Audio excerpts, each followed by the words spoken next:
Já estamos aqui com o professor Pedro Cortes, especializado nesse assunto, e eu imagino que também fique mais do que a gente, e eu já explico por quê, angustiado com essas imagens, porque o senhor acompanha isso diariamente. Então, a beleza da natureza é o que faz, lógico, o senhor ser apaixonado por esse assunto, mas nós temos a adversidade, que é o que toma conta do seu pensamento, dos entendimentos de o que está acontecendo com o planeta. Tivemos ali a exposição das imagens da Índia, que é algo que naturalmente poderia ser aqui no Brasil, né, professor? Quando a gente vê desmoronamentos, a terra que vem abaixo numa montanha. Litoral norte de São Paulo no início do ano passado. E que está totalmente conectado com o assunto de habitação, Sim. né?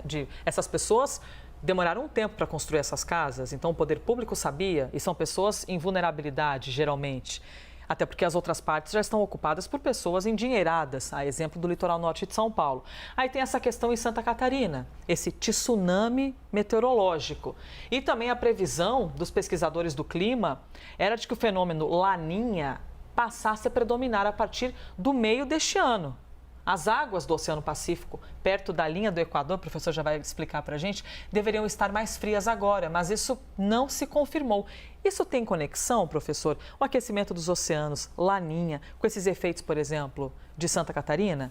Tem uma conexão global e efetivamente isso repercute muito no nosso clima aqui no Brasil. Razão pela qual até a Agência Nacional de Águas está divulgando uma carta solicitando que a rede de monitoramento meteorológico ela seja ampliada e tenha mais recursos para sua manutenção, exatamente para evitar essa situação que aconteceu em Santa Catarina. Como que assim, isso não recursos para mais dinheiro investido? Mais dinheiro, porque os recursos eles vêm diminuindo ano após ano, inclusive não compensando a inflação.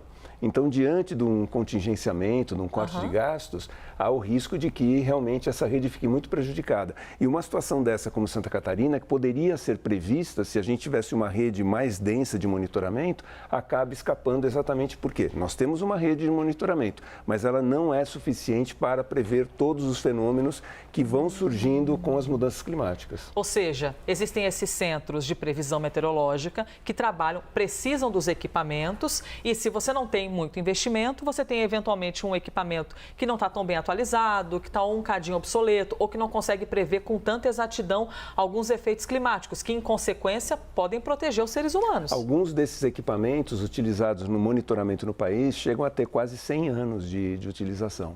100 anos? 100 anos, alguns chegam a ter quase 100 anos. Então, é necessário... Tem uma carta aberta que ela foi subscrita por vários entes da federação, né, órgãos do governo federal, solicitando que essa rede venha a ser substancialmente ampliada e tenha recursos para sua adequada manutenção.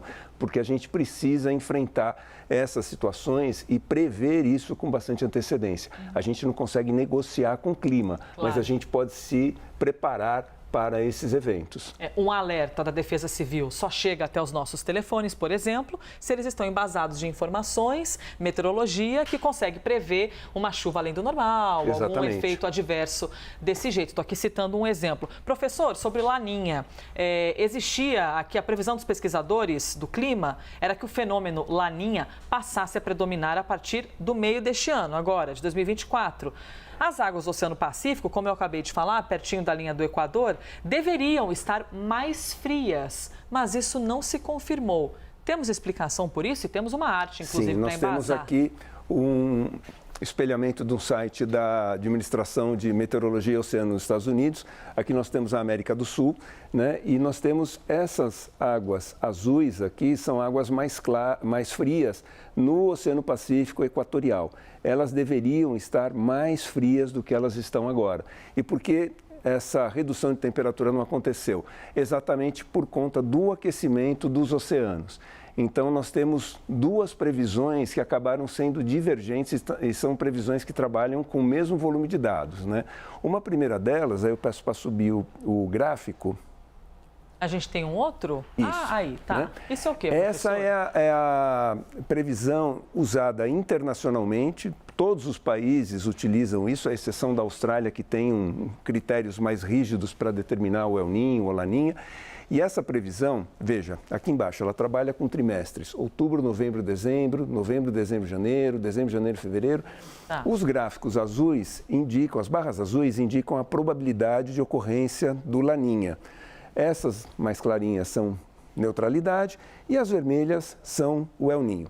Então, esse gráfico ele é elaborado a partir de modelos que são feitos por todos os institutos meteorológicos, oceanos, no mundo todo. A Administração de Oceanos dos Estados Unidos faz um compilado disso e solta essas previsões mensalmente. E isso sempre indicava que a probabilidade aqui, ó, essas barras azuis, né, a probabilidade de ocorrência do Laninha era elevada, declinando ao final do nosso período de verão. Ou seja, o esfriamento maior do oceano, e não o aquecimento maior. Só que isso não aconteceu. Aí tem uma outra previsão que trabalha em cima dos mesmos dados, e eu já explico a diferença entre elas, é um segundo gráfico. Veja que as barras azuis, elas são muito menores. E em alguns casos, ou na maioria deles, predomina essa situação chamada de neutralidade, onde a gente não tem nem o El Niño, nem o Laninha. Os dados são os mesmos. Por que as previsões são diferentes? É porque a previsão feita pelo Serviço Meteorológico de Oceanos dos Estados Unidos, ela tem uma interpretação dos cientistas, dos especialistas em clima e meteorologia.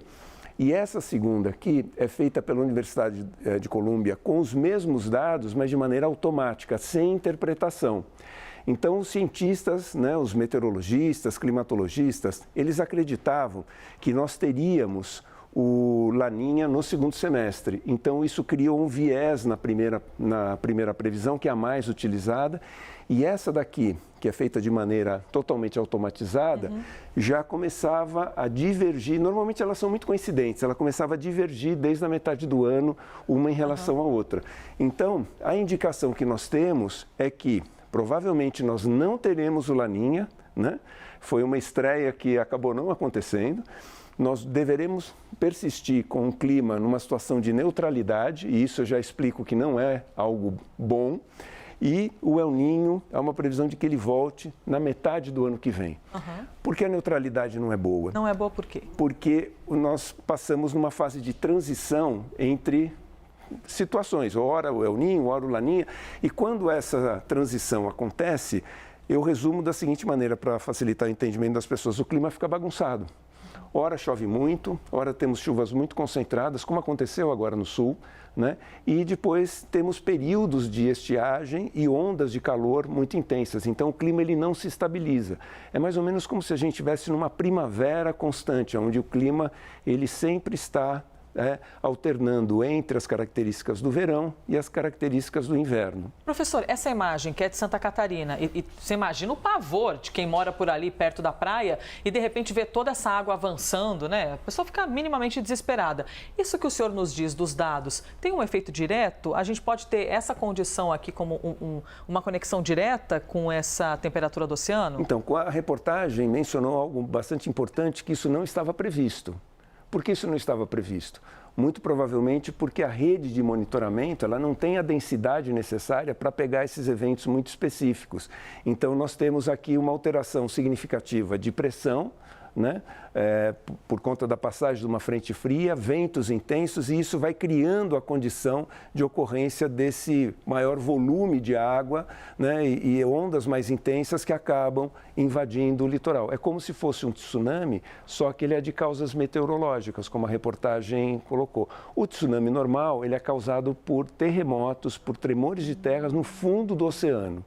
Esse daqui foi causado por um fenômeno na superfície. Ou seja, não veio de baixo, veio um pouquinho mais de cima. Exatamente. Na superfície. Professor Pedro Cortes, sensacional que nós tenhamos o senhor aqui para a gente poder conversar, e é sempre muito bom. Quem ama conhecimento adora estar ao lado de um professor para poder fazer perguntas. E seja bem-vindo agora das férias. Pois é, professor, depois de 15 dias, não sabia nem mais acordar cedo, tá entendendo? Mas nada que uns 55 copos de café não resolvam. Obrigada, professor. Eu que agradeço. Pedro Cortes, especializado em clima e meio ambiente.